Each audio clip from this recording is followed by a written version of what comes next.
Hello everybody. This is the normal view that you have from the in-cab. However, woo, we're hands-free.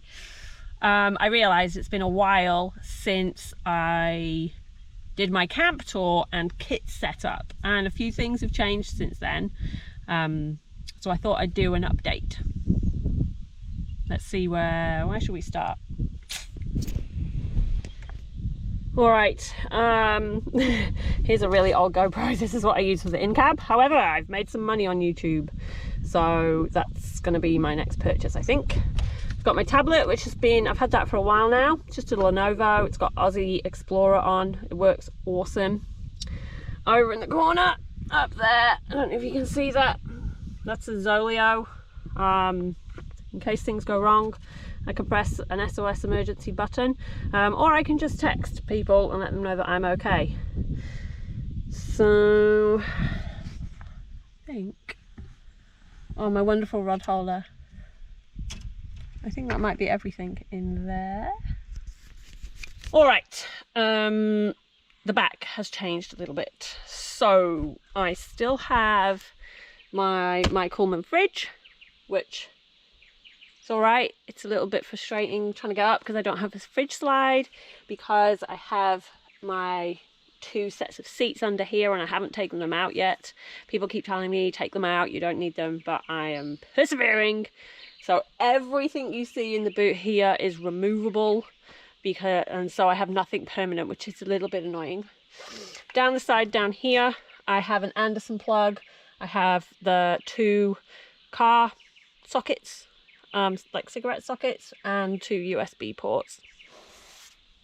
This is a little system that I've trialed, just some cheap drawers from Kmart that are strapped in. There's a bit of wood to support on this long one. And then in this gap here, you can see I've got my solar panels. The table goes in there. The Bushbarbecue barbecue goes in there. It's worked fairly well. I'm quite happy with it. At the back over there, we've got the K-On cargo barrier. I got that after my friend tipped his car over, and I thought, oh God, if I tip my car over, then a lot of stuff is going to go everywhere. So I'm trying to be a little bit safety conscious, but I also love it because I can attach stuff to it, like the first aid kit I'll show you in a minute is on the other side. The other thing that I love is my new table. It's super useful. This is from K-On as well. And this has made a massive difference because we can just make lunch, get stuff out. It's just so much nicer having a table that is at hip height that you can actually use. Still got my little homemade fishing rod holder in there. Still love it. This is a new addition up here. This is my Super Peg Rapid 270 awning. If you've watched the camp setup video, you'll see that me and Steve put it up. I can put it up myself. I did do a little trial at home, and the wind took it straight away without, I hadn't pegged it down. I set it up, went, oh, isn't this pretty? The wind took it and folded the whole thing straight over on the top of the car, and the only real damage is, if you look up there, you can see I've lost a couple of rivets. This pole here is a little bit loose, but that is really the only damage that happened, and I had it folded in half over the top of the roof. I had to get up on the roof rack and fold it back down. Right, that's the back. Oh, I've got my little recovery hitch whenever I'm out forward driving. If I haven't got the trailer on, that's what I use there. That's about it for my kit there, I think. All right, tires. They're big, they're black, they're round. What are these? These are BF Goodrich. They are upper tire size for what the Prado should have, and they're all terrains. I also have some King's black wheel rims. I basically got them free when I bought a set of tires off my friend, and I like them because they're black. That's that hidden in amongst all the mud back there. There is some Ironman suspension. This is a mess. Here is all the clothes. So there's my first aid kit on the back. I've got a little fire extinguisher down here at the bottom, so I know where everything is. And might just pop the bonnet, show you what's under here. There's my snorkel. We've got a Rhino Rack roof bar up there. I love it. It's been super useful. Let me just pop this bonnet. There we go. On the front, Ironman bull bar.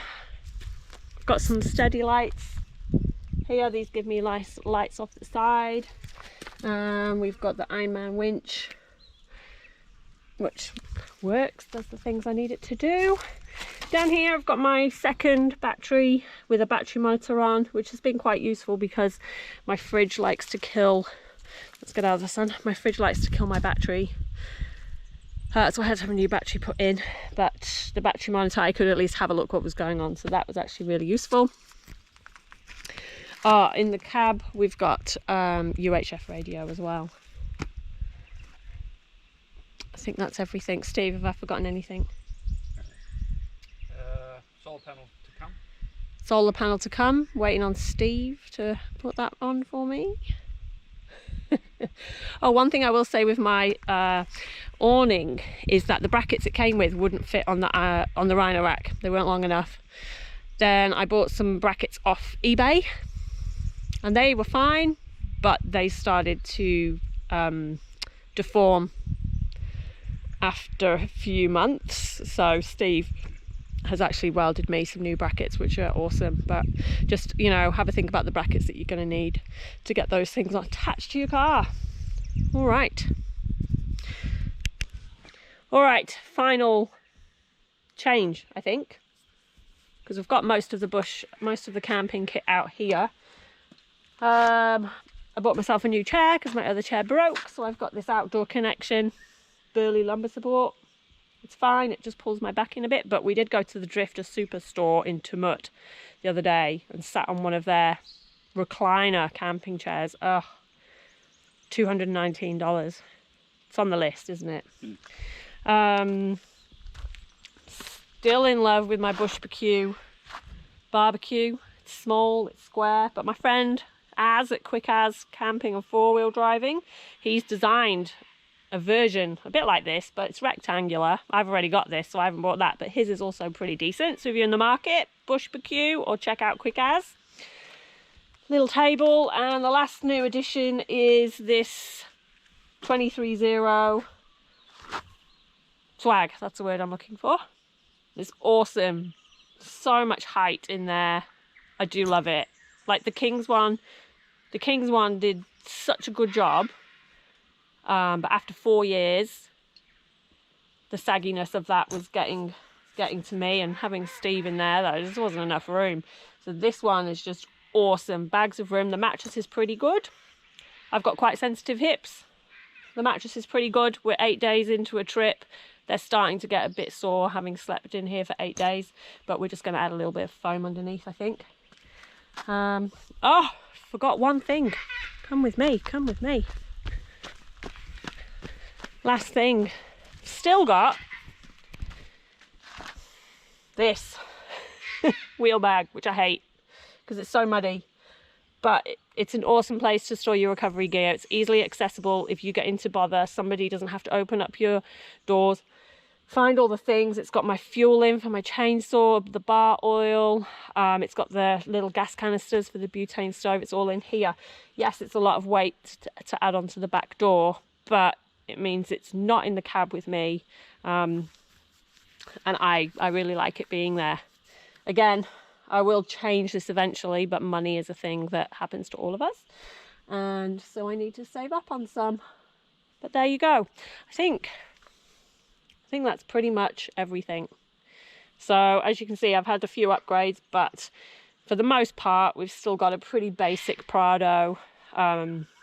Just the factory central diff lock, no lockers, just a normal 2-inch lift. We haven't gone crazy. All terrains, we don't have muddies on. All very basic. Oh, we do have breathers as well. we have breathers as well as a snorkel. Missed that bit, you know, whenever I looked at that. All right, well, there you go. Hope you enjoyed the update, and I'll just give you one final look of where we are. We're on the Murray at Police Paddock. Not bad. Anyway, see you next time.